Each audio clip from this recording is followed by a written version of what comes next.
दोस्तों नमस्कार, स्वागत है आप सभी का आपके अपने YouTube चैनल, आपके अपने परिवार एबी क्लास में। दोस्तों जैसा कि इसके कुछ दिन के लिए यह चैनल जो था बंद हो गया था अस्थायी रूप से, किसी कारणवश कुछ समस्या थी ना, तो उसमें आप लोगों ने देखा था कि इसी चैनल पे टेट सुपर टेट के लिए जो साइकोलॉजी मनोविज्ञान जो विषय था वह पढ़ाया जाता था। तो उसी चैनल पे आपके लिए एक नई खुशखबरी है कि इसी चैनल पर हमारे द्वारा आप तक जो होता है नेट और जेआरएफ की तैयारी करवाई जाएगी दोस्तों। ठीक है, तो जैसा कि जानते होंगे आप लोग कि नेट जेआरएफ क्या होता है, नेट और जेआरएफ क्या होता है। नेट और जेआरएफ, तो दोस्तों ऐसा कोई भी अभ्यर्थी या ऐसा कोई व्यक्ति या बालक जो विश्वविद्यालय में पढ़ाने की इच्छा रखता हो तो उसके लिए पीएचडी करना या डॉक्टरी का कोर्स करना अनिवार्य रहता है, चाहे वह जिस विषय से हो। आप परास्नातक का कोर्स करने के पश्चात आपको पीएचडी या शोध करना होता है किसी विश्वविद्यालय से। तो दोस्तों उसके लिए एनटीए या नाटा या यूजीसी ने एक प्रतिवर्ष परीक्षा आयोजन करता है जिसका नाम है कहने का मतलब दोस्तों कला वर्ग के लिए अलग होता है और साइंस वर्ग के लिए, विज्ञान वर्ग के लिए अलग होता है। ठीक है, साइंस वर्ग के लिए, विज्ञान वर्ग के लिए CSIR नाम का नेट नाम का परीक्षा होता है और जो कला वर्ग के होते हैं उनके लिए नेट जेआरएफ नाम का परीक्षा आयोजन करवाया जाता है, जो कि नाटा यूजीसी द्वारा एक वर्ष में लगभग 2 बार करवाया जाता है। ठीक है, तो दोस्तों जो लोग पीजी किए हैं, परास्नातक का कोर्स किए हैं किसी भी विषय से, चाहे वह आर्ट साइंस, चाहे वह इतिहास से हो, चाहे वह भूगोल से हो, चाहे वह हिंदी से हो, और चाहे वह हमारी तरह शिक्षा शास्त्र से हो, जिसे हम अंग्रेजी में कहते हैं शिक्षा शास्त्र से, जिसे अंग्रेजी में कहते हैं एजुकेशन। तो दोस्तों एजुकेशन से, जैसे एग्जाम्पल है, मैंने माना कि कोई व्यक्ति, कोई बालक इतिहास से नेट जेआरएफ दे सकता है, भूगोल से दे सकता है, हिंदी से दे सकता है, लेकिन कब? जब वह ग्रेजुएशन में, नहीं दोस्तों क्षमा चाहते हैं, जब वह पीजी में या परास्नातक में 55% से अधिक लाया हो तो वह नेट जेआरएफ देने योग्य हो सकता है या हो गया है। तो दोस्तों जैसा कि जानते हैं इसमें 2 पेपर होता है। नेट जेआरएफ कितने पेपर होते हैं? 2 पेपर होते हैं। एक होता है सामान्य पेपर, या इसे हम कहते हैं प्रथम प्रश्न पत्र, प्रथम प्रश्न पत्र कहते हैं इसको, और एक होता है द्वितीय प्रश्न पत्र, द्वितीय प्रश्न पत्र। तो दोस्तों कहने का मतलब कोई भी अभ्यर्थी, कोई बालक, कोई व्यक्ति अगर किसी भी कला वर्ग से, किसी विषय से परास्नातक का कोर्स किया हो 2 वर्ष का और उसमें वह 50% ला दिया हो, और अगर वह सामान्य वर्ग का अभ्यर्थी है तो वह 30 वर्ष की उम्र तक नेट जेआरएफ दे सकता है, और वह ओबीसी है या अदर कास्ट का है तो वह उसके लिए जो आयु छूट है ओबीसी के लिए, ध्यान से सुनिएगा, ओबीसी या SC ST के लिए या महिला अभ्यर्थी के लिए यह जो उम्र है वह 35 वर्ष तक छूट दिया गया है, और परास्नातक में या पीजी में कितना 55% उसका रहना चाहिए, तब तो वह नेट जेआरएफ देने योग्य हो सकता है, इसके मानक को पूरा कर सकता है। ठीक है, नेट जेआरएफ देने के पश्चात आप जो होता है पीएचडी कर सकते हैं, आप किसी विश्वविद्यालय में पढ़ाने के मानक को पूरा कर सकते हैं और आप पढ़ा सकते हैं। दोस्तों इसमें छात्रवृत्ति का भी प्रावधान है। अगर आप जेआरएफ क्वालिफाई कर लेते हैं, जूनियर रिसर्च फेलोशिप जिसे हम कहते हैं, तो आपको छात्रवृत्ति भी प्रदान की जाएगी, और नेट क्वालिफाई करते हैं तो छात्रवृत्ति नहीं मिलती। तो दोस्तों क्या अंतर है नेट और जेआरएफ में? तो दोस्तों दोनों के लिए 2 प्रश्न पत्र होंगे, चाहे आप नेट देंगे चाहे जेआरएफ देंगे। पहला प्रथम प्रश्न पत्र जो सभी अभ्यर्थियों के लिए, चाहे वह जिस विषय से हो, सबके लिए देना अनिवार्य है और पास करना अनिवार्य है। फिर बात अगर करें द्वितीय प्रश्न पत्र, तो द्वितीय प्रश्न पत्र अगर आप जिस विषय से परा स्नातक का कोर्स किए हैं उस विषय से आप द्वितीय प्रश्न पत्र दे सकते हैं। तो दोस्तों अगर यहां बात किया जाए, हम मानते हैं और इस एबी क्लासेस में जो आपको नेट जेआरएफ की तैयारी करवाई जाएगी क्रमबद्ध तरीके से, और मुझे उम्मीद ही नहीं पूर्ण विश्वास है कि आप लोग को 100% समझ में आएगा और आप लोग 100% परिणाम देकर जाओगे। ठीक है, तो यहाँ पे अगर बात करें प्रश्न पत्र जो सबके लिए अनिवार्य है, चाहे वह जिस विषय से किया हो। ठीक है, तो इसमें होता है 10 यूनिट, ध्यान से सुनिएगा, 10 यूनिट होता है और प्रत्येक यूनिट से 5 की प्रश्न पूछा जाता है। कुल मिलाकर आपके प्रश्न पत्र में 50 प्रश्न पूछे जाएंगे।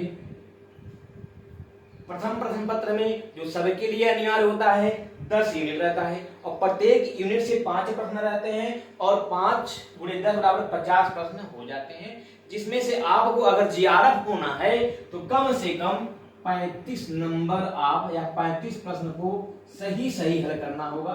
प्रथम प्रश्न की बात कर रहे हैं। ठीक दोस्तों, अगर वहीं द्वितीय प्रश्न पत्र की बात की जाए,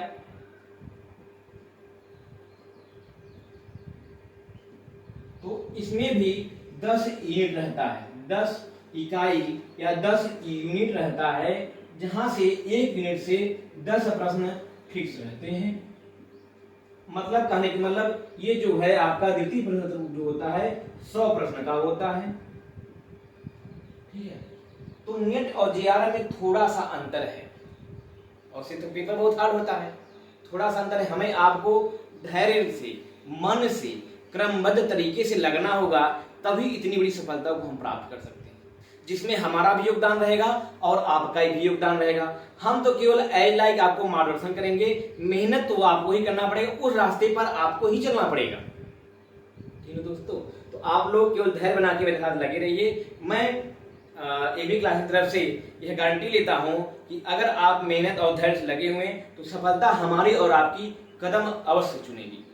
दोस्तों, तो यहाँ पे द्वितीय प्रश्न पत्र में 100 प्रश्न पूछे जाते हैं। आप जिस विषय से देने जाएंगे उसी से संबंधित प्रश्न पूछे जाएंगे। यहाँ पे इस चैनल पे, इस माध्यम से, जो साधन है इसके माध्यम से हम आपको प्रथम प्रश्न पत्र के सभी यूनिट पढ़ाया जाएगा, प्रथम प्रश्न पत्र के सभी यूनिट को पढ़ाया जाएगा, और द्वितीय प्रश्न पत्र के हम एजुकेशन विषय को, जिसे हम कहते हैं शिक्षा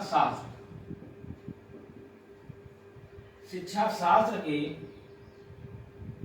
एजुकेशन विषय की तैयारी इस चैनल के माध्यम से आप लोग को करवाई जाएगी।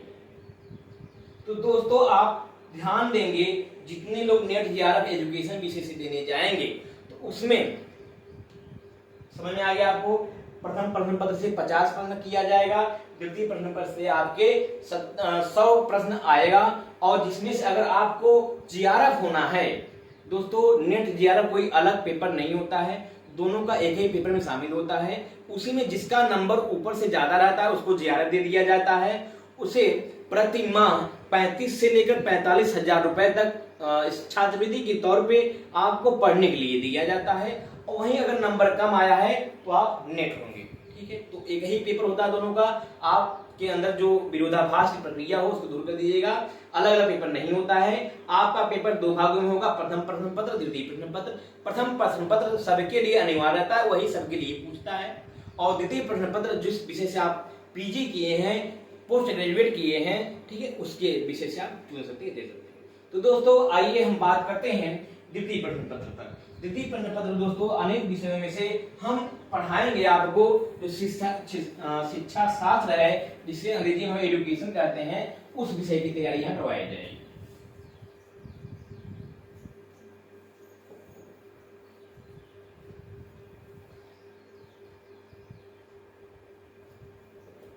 तो द्वितीय प्रश्न पर जो शिक्षा शास्त्र है, इसमें पूछा क्या किया जाएगा, अभी आप ख्याल केवल ध्यान से सुनिए।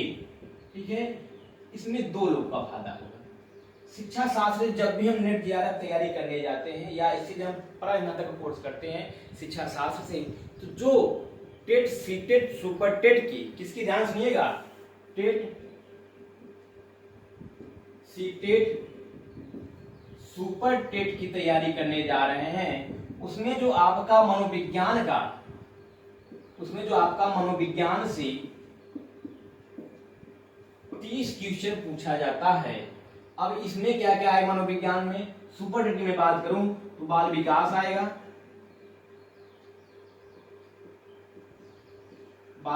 आएगा, और दूसरा आएगा आपका शिक्षण कौशल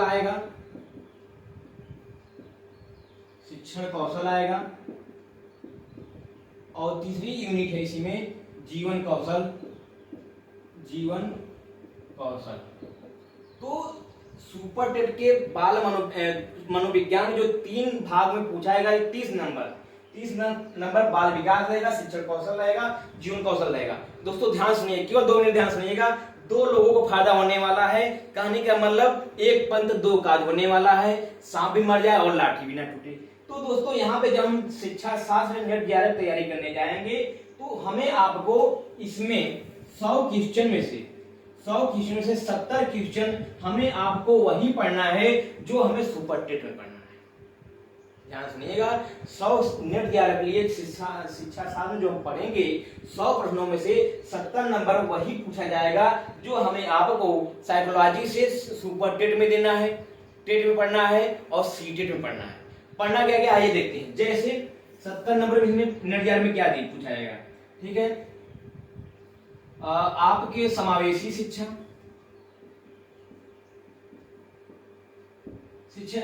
बाल विकास में अधिगम, समावेशी शिक्षा, अधिगम, मापन मूल्यांकन,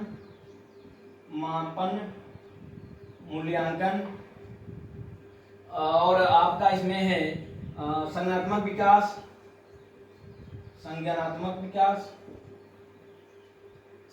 विकास में दोस्तों जितने मनोवैज्ञानिक जो हैं जो बताएंगे बालक का मानसिक विकास कैसे होता है, किस अवस्था में कितनी मात्रा में होता है ना, उसकी विशेषता क्या है, इत्यादि बातों को हमको संज्ञानात्मक विकास पढ़ना है और अधिगम पढ़ना है, ठीक है। और इसके अलावा शिक्षण कौशल की बात करें तो इसमें जो भारतीय शिक्षा नवीन प्रयास है, जैसे इसमें वैदिक कालीन शिक्षा, बुद्ध कालीन शिक्षा, जिसे इसमें वैदिक कालीन शिक्षा,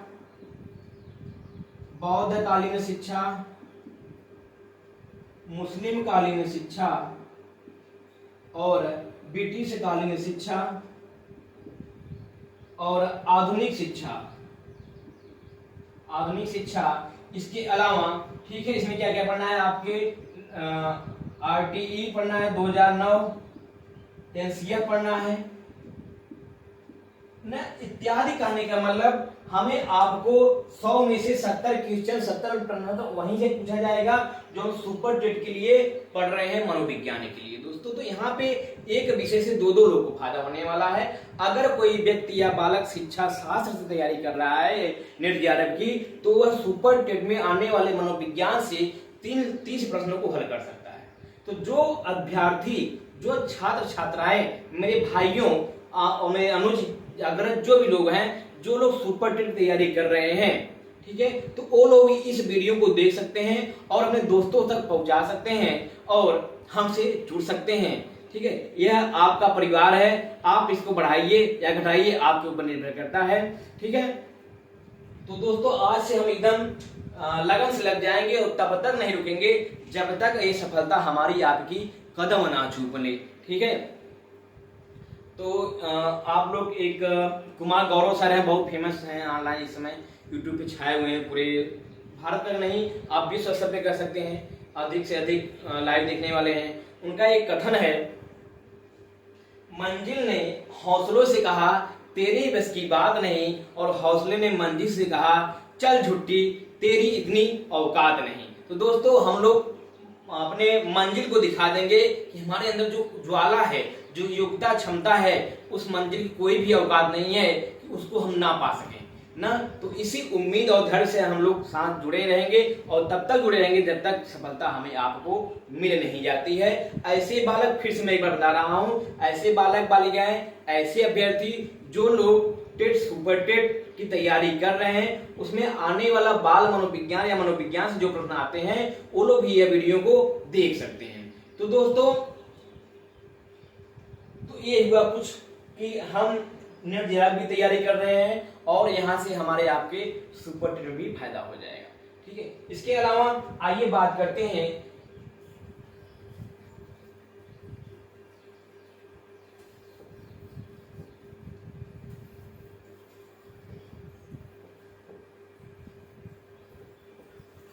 चलिए, तो सामान्य अध्ययन में या जो प्रथम प्रश्न पत्र नेट जेआरएफ का है उसमें जो 10 यूनिट है, 10 यूनिट में से 5 से 10 यूनिट में से 7 यूनिट या 7 इकाई ऐसे विभाग से है जो हमारे सुपर टेट के और विषय से पूछा जाता है, जैसे आपका पारिस्थितिकी तंत्र, भूगोल का हिस्सा, ठीक है, इसके अलावा गणित का कुछ हिस्सा, इसके अलावा कुछ विषय ऐसे भी हैं, संप्रेषण है, उच्च शिक्षा है, शिक्षण योग्यता है, जो हमारे आपके प्रत्यक्ष अप्रत्यक्ष रूप से सुपर टेट में आने वाले हैं और यहाँ से प्रश्न पूछा जाता है। तो प्रथम प्रश्न पत्र भी वो लोग देख सकते हैं जो लोग सुपर टेट वैकेंसी या परीक्षा देने वाले अभ्यर्थी हैं। ठीक, और बाकी शिक्षा शास्त्र जो द्वितीय प्रश्न पत्र है हम उसके लिए आज शुरुआत कर देते हैं, शुभारंभ कर देते हैं। ठीक है,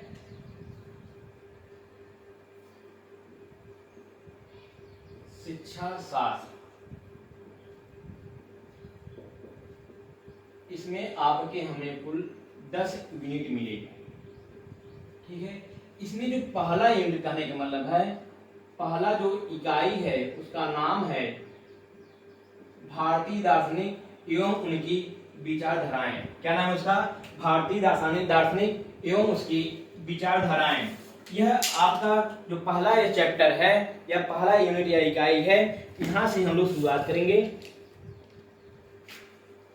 पहला इकाई है भारतीय दार्शनिक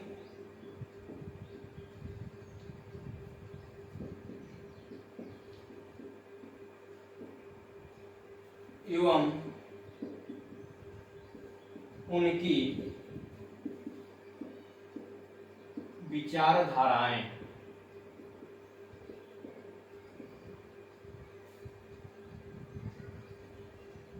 तो दोस्तों हम लोग इसमें पढ़ेंगे कि शिक्षा क्या है, दर्शन क्या है, यह एक दूसरे से संबंधित कैसे हैं, क्या बिना शिक्षा के दर्शन पढ़ सकते हैं या बिना दर्शन का शिक्षा के विधान हो सकता है या विकास हो सकता है, और शिक्षा शास्त्र में कितने क्षेत्र आते हैं, कितने विषय वस्तु आते हैं, दर्शन में कितने क्षेत्र आते हैं, उसके कितने विषय वस्तु हैं, इत्यादि बातों का हम लोग क्रमबद्ध तरीके से गहन अध्ययन करते हैं। आज बात कर लेते हैं हम लोग भारतीय दार्शनिक।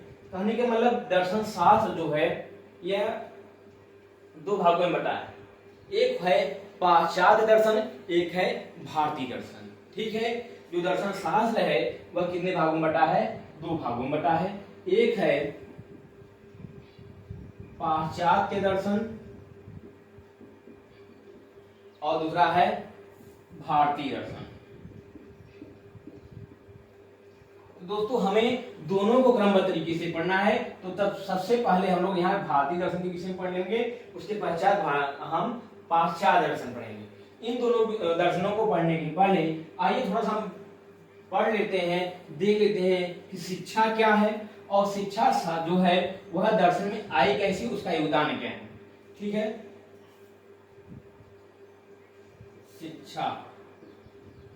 शिक्षा जो है दोस्तों आंग्ल भाषा के एडुकेशन से बनी है, एडुकेशन से बना हुआ है। ठीक है, और जो ये एडुकेशन है, यह जो एडुकेशन है लैटिन भाषा के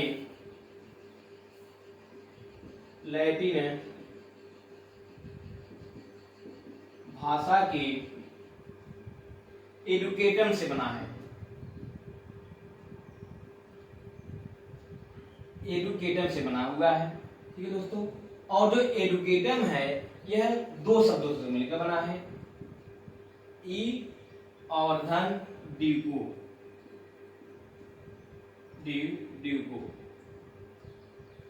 ठीक है, ई का मतलब होता है अंदर से और ड्यूको का मतलब होता है बाहर निकालना, डिको मतलब होता है बाहर निकालना, ठीक है। तो कहने का मतलब प्रत्येक व्यक्ति के पास, प्रत्येक के बालक के पास कुछ जन्मजात शक्तियां होती हैं, कुछ जन्मजात योग्यताएं होती हैं, कुछ जन्मजात रुचियां होती है। जैसे जैसे बालक की उम्र में उसकी आयु में वृद्धि होती है, जैसे जैसे वह वातावरण से संबंधित या प्रतिक्रियात्मक होता चला जाता है, तो उसके ज्ञान क्षमता को बाहर प्रकट करना, बाहर विकसित करना ही शिक्षा का लक्ष्य है, या वही शिक्षा कही जाती है। कहने का मतलब अगर बात किया जाए, जैसे यह कोई बालक है, माना यह कोई बालक है, अब इसके पश्चात इसके अंदर जन्मजात कुछ योग्यता है। क्या है? योग्यता है, क्षमता है, रुचि है। यह सब इसके अंदर क्या है? जन्मजात है। रुचि है, मूल प्रवृत्ति है, संवेग है, भावना है, इत्यादि सब क्या है उसके अंदर जन्मजात गुण पाए जाते हैं ना। योग्यता के अंदर क्या क्या आएगी? सामाजिक योग्यता आ जाएगी, सामाजिक योग्यता, राजनैतिक योग्यता, नैतिक योग्यता, सामाजिक योग्यता, आर्थिक योग्यता, बहुत सी योग्यताएं ऐसी आएंगी। खेल संबंधित योग्यता, शारीरिक योग्यता, मानसिक योग्यता, उसके अंदर जन्मजात योग्यताएं पाई जाती हैं। तो यहाँ शिक्षा का मतलब ये होता है बालक के अंदर पाई जाने वाली जन्मजात योग्यता क्षमता को बाहर प्रकट करना ही शिक्षा कहा जाता है। या बालक का सर्वांगीण विकास करवाना, बालक का सर्वांगीण विकास करना ही, बालक का सर्वांगीण विकास करना ही क्या है? शिक्षा है। और शिक्षा जो होती है यह शिक्ष धातु से बना है, शिक्ष धातु से बना है, और इसका मतलब होता है सीखना। और जो है एजुकेशन है, इसका भी मतलब होता है सिखाना। दोस्तों कहीं न कहीं अगर पूरे अर्थ को समाहित किया जाए, अगर इसका अर्थ निकाला जाए व्यापक तौर पे, तो इसका एक ही अर्थ निकलेगा कि बालक के जन्मजात शक्तियों को, उनकी योग्यता को, उनकी रुचि को बाहर प्रकट करना ही शिक्षा है, या बालक का सर्वांगीण विकास करना और कराना ही क्या है? शिक्षा है। तो दोस्तों मुझे उम्मीद ही नहीं, पूर्ण विश्वास है कि आप अपने भाई को बहुत सपोर्ट करेंगे। कृपया आप लोग अपने फीडबैक, अपने कमेंट के माध्यम से हमारे हौसला को बढ़ाइए कि हम लोग और अधिक से अधिक आपका मार्गदर्शन करें और आपका सहयोग ऐसे ही भरपूर हम लोग के साथ बना रहे। ठीक है, तो दोस्तों आज के लिए बस इतना ही। आप सभी का तहे दिल से शुक्रिया, नमस्कार। और आपके कमेंट को हम लोग सर आंखों पे रखा जाएगा।